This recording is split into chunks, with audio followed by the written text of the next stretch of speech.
Kita ke informasi lain, Saudara Pemprov DKI Jakarta memastikan tetap membebaskan pajak dan aturan ganjil genap bagi kendaraan listrik. Sementara Pemprov Jawa Barat menunda pemberlakuan pajak bagi kendaraan listrik. Kebijakan ini menyusul instruksi Kemendagri guna menjaga daya beli masyarakat di tengah kondisi ekonomi global.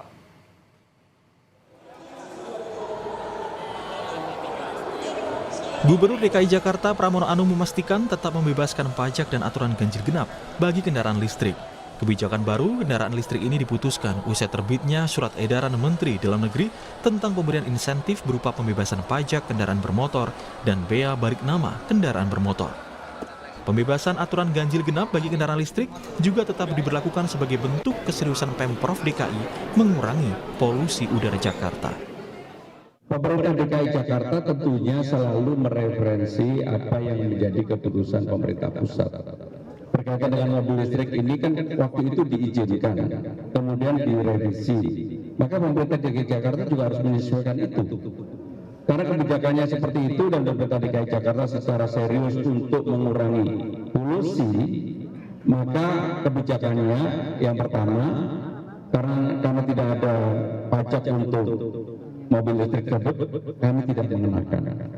Yang kedua, untuk ganjil genap, karena kami menganggap bahwa ini sebagai bagian untuk menurunkan kampanye polusi dan juga green energy di Jakarta, maka kami menindaklanjuti itu.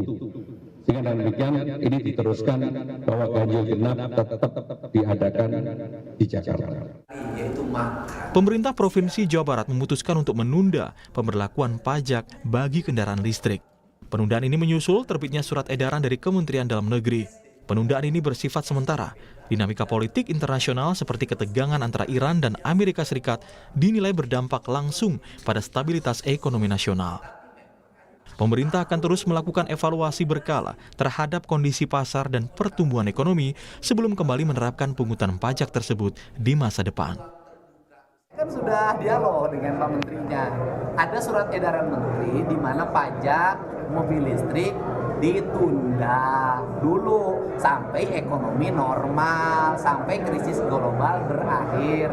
Nanti kalau ekonominya sudah normal, krisis global sudah berakhir, yang pasti dikenakan pajak lagi. Sementara itu, Menteri Keuangan Purbaya Yudi Sadewa juga menyiapkan insentif pembelian mobil listrik bagi 100.000 unit di tahap awal. Kebijakan dimulai awal Juni 2026. Keputusan dibahas setelah Menkyu bertemu Menteri Perindustrian Agus Gumiwang Kartasasmita. Purbaya tertarik usulan Kementerian Perindustrian untuk memperluas dukungan terhadap kendaraan listrik. Insentif kendaraan listrik tidak hanya ditujukan untuk meningkatkan penjualan, tetapi juga mengurangi konsumsi BBM. Percepatan penggunaan kendaraan listrik memperkuat daya tahan anggaran dan ekonomi nasional. Saya tanya apa yang bisa didorong. Saya tertarik dengan proposal mereka untuk memberi subsidi ke kendaraan listrik. 100.000 mobil, subsidi mobil listrik 100.000 sampai bulan Oktober. Enggak, 100.000 pertama. Kalau habis, kita kasih lagi. Kalau habis, kita kasih lagi. Nanti skemanya Pak Menteri Perindustrian akan menjelaskan seperti apa. Nanti juga Menteri Perekonomian akan memberikan seperti apa. Motor listrik juga sama, 100.000 pertama karena kita kasih. Berapa subsidinya? 5 juta. Kalau habis kita kasih lagi, kalau habis kita kasih lagi. Seperti diketahui, melalui surat edaran Menteri Dalam Negeri, seluruh gubernur di Indonesia tetap membebaskan pajak kendaraan listrik. Ini menyusul peraturan Menteri Dalam Negeri nomor 11 tahun 2026 yang di dalamnya tidak lagi mencantumkan kendaraan listrik bebas pajak. Tim Liputan, Kompas TV. Sementara itu, staf khusus Pemprov DKI Jakarta, Ciko Hakim, dalam program Kompas Siang bilang kebijakan pembebasan pajak kendaraan listrik sekaligus mendorong penghematan energi dan mengurangi polusi udara. Ciko juga merespons potensi kemacetan dengan bertambahnya jumlah kendaraan yang mengaspal di ibu kota.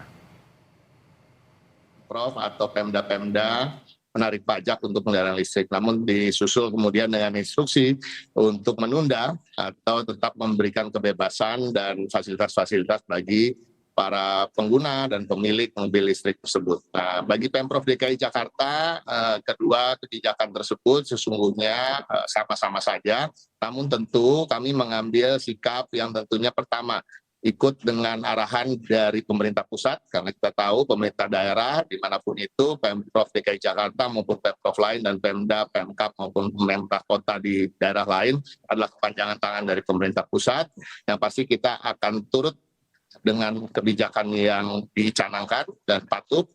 Yang kedua, dengan pertimbangan juga bahwa memang keberadaan mobil listrik ini memberikan banyak kebaikan. Bagi satu, penghematan energi yang tentunya tidak menggunakan fossil fuel. Yang kedua tentunya kalau kita bicara soal Jakarta yang juga cukup tinggi kadar polusinya, keberadaan mobil listrik tentunya bisa mengurangi hal tersebut. Ada juga kalau misalnya diberikan insentif nanti penjualannya meningkat, tapi ada juga insentif ganjil genap dari ini. Nanti bagaimana Pemprov DKI Jakarta misalnya memastikan bahwa kemacetan tidak semakin parah karena justru memberikan insentif kendaraan listrik naik jumlahnya, tidak bebas ganjil genap, ini akan seperti apa nanti? Kami tetap merasa bahwa kepemilikan mobil listrik ini tidak kemudian karena dimudahkan, karena bebas pajak dan lain-lain, itu jadi menjadi pemilik-pemilik baru ya.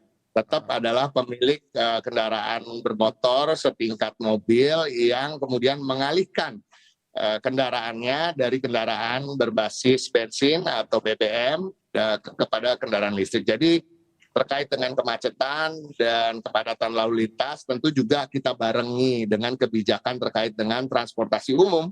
Yang kalau di Jakarta dibandingkan daerah lain sangat jauh perbedaannya, di mana di Jakarta kita sudah cukup terintegrasi, sudah 90% ke atas ketersambungannya, konektivitasnya.